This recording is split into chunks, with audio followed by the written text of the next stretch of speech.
just gave some basic brief about correction of extra-articular deformity. I had a small few slides and then we'll discuss the case. You get extra-articular deformity because many things. It could be a stress fracture because of osteoporosis. You could be fracture because of trauma. It could be osteotomy done by surgeon. And so there are various ways by which the bone can get deformed away from the joint, in addition to having arthritis in the knee. So basically, we have to analyze what is extra-articular deformity. In simple words, a deformity in the bones outside the attachment of collateral ligament. And what is an intra-articular deformity? It's a deformity because of loss of bone within the bounds of collateral ligament. So this is a basic difference between intra-articular and extra-articular, and the deciding factor is the attachment of the collateral ligament, and that tells us exactly what we need to do. So as I said, it can be because of fracture, osteotomy, osteoporosis, old ricket, Paget's, and many other things which can cause a deformity in a bone. It could be uniplanar or multiplanar. So basically, we have to understand how do you correct deformity. Now, a lot of people are doing TKR, but many times people are not clear about what is meant by correcting a deformity in a standard TKR, because many times people feel that you correct deformity by taking appropriate cuts in a bone and the deformity get corrected, but that's not so right thing to feel or understand. So let's take an example. This is a varus knee, for example. There is a deformity there. So this is a two axis. That's the dotted one is the anatomical axis. The straight line is the mechanical axis of femur, and that's a mechanical axis of tibia. It has only one. There are no two different like in femur, and that's a deformity. So normally a surgeon takes a cut perpendicular to the mechanical axis of femur and a perpendicular cut to the anatomical axis of tibia. So you have got a gap between the two, somewhat like this. So you have got a tight structures on the on the inside part of a deformity, that is a, and large structure or large gap on the outside part of the deformity. And what is required for a surgeon is to release the tight structures on the inside so that they become large enough and the gaps get corrected and you can get a nice balanced knee. So what we need to understand here is the deformity correction has not happened by the cuts. It has happened by the releasing the soft tissues. And you should not and you cannot actually adjust your cuts to accommodate the joint and expect that the deformity will get corrected.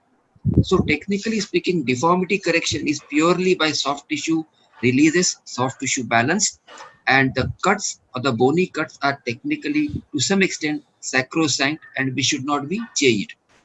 Now, once we have a deformity which is extra-articular deformity, now when you make these cuts in a standard varus deformity, usually if this is your collateral ligament on the outside, that is outside part of the deformity, then these cuts should be within the bounds of the ligament. The green line what you can see is the ligament. Now if you don't get this cut out inside the bounds of the ligament, the cuts go outside, you may damage the ligament and the whole thing become unstable.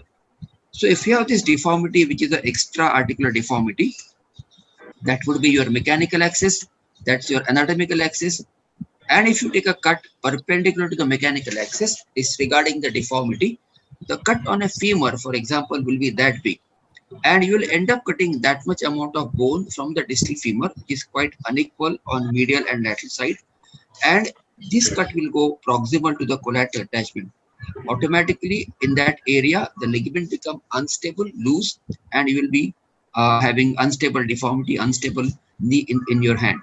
So you cannot actually correct the deformity entirely by just taking appropriate intra articular cuts, because it can lead to excessively large cut and cause the damage.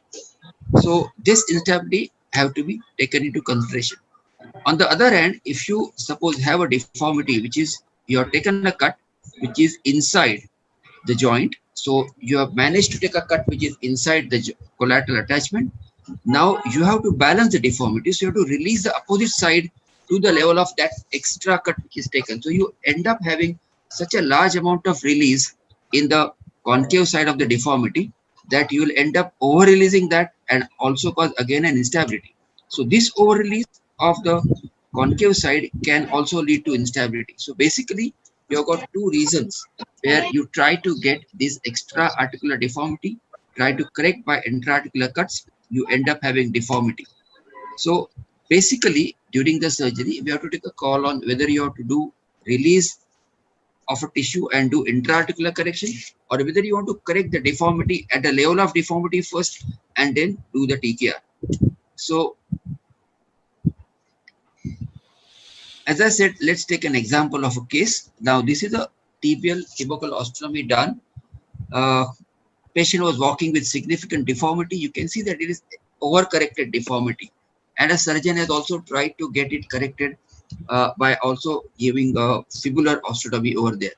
And that's a picture case which we had done a long time ago. I mean, maybe about 15, 18 years ago. So we used to use those, X-ray films and it take a model like this. And the basic idea is to find out exactly where you have to take the wedge. Now, if you take a wedge in the wrong place, then when you close the wedge, there is a translation effect. And unless you have got a wedge at a proper cora of the deformity, the wedge will end up when you close into translating the distal shaft away either lateral or medial to the proximal metaphyseal vertical axis, and then you may need to use something like a offset rod, as BD has mentioned. So we use various options and saw exactly by actually cutting and putting it back where exactly it fits very well. And then as somebody has mentioned, you cannot correct this deformity by intra-articular correction, because if you try to get intra-articular correction, the cut which you have here is too big. That much cut definitely will cause medial instability. So you can't take that as a primary cut. So what we planned was to correct the deformity, as you have mentioned, by making a medial close wedge osteotomy. Only thing is we have used this tracing to actually find out which is the location of a wedge. Should it be here? Should it be distal? And a simple thing is you can just cut this piece of a paper and correct it, and you know exactly whether you are getting any translation effect. And then you can know exactly how low from the articular surface you have to start your first proximal cut. Second important point in this is your proximal cut has to be parallel to the articular surface. The osteotomy should not be cut like obliquely here and obliquely there. The upper cut has to be parallel to the joint line, and then you can take other cut as much as you want depending on the angle of correction you need to do. And if you don't do this simple thing, when you close the osteotomy will be at an oblique level compared to the mechanical vertical axis. And when the patient load that, it will load and cause a sliding effect of the at the osteotomy level. So we have to actually plan where you want to get the osteotomy done by preferably doing tracing of similar thing. Now, as I mentioned, we tried to correct it, and we saw that if I hinge laterally and close it, this is where I wanted it, so that I don't create a offset effect on the distal stem by taking an osteotomy either little proximal or distal. So this way I could get away without using offset stem, because the system which I was using do not have offset stem available to us. So, but this is a simple thing to do. Second thing is, when you are actually planned that this is where you want to make a cut, a simple thing is, now if I am correcting the deformity at the level of the osteotomy, what is very important is, now if you see, my upper cut has to be just parallel to the joint line. I don't need to worry about where my cut should be. So what I normally do is, I don't do osteotomy first. I just go for the femoral TKR correction. My tibial cut is exactly parallel to the joint line at that level, and whatever 4, 5, 6 millimeter based on the thinnest insert size which I have. And then I finish my TKR completely at this stage. My tibia is still deformed. And as I said, I am not bothered about how it looks, because I am not taking excessively medial lateral cut. Balancing will not be usually a big issue or a big problem. And once the TKR put is done, I have done the trial component inside.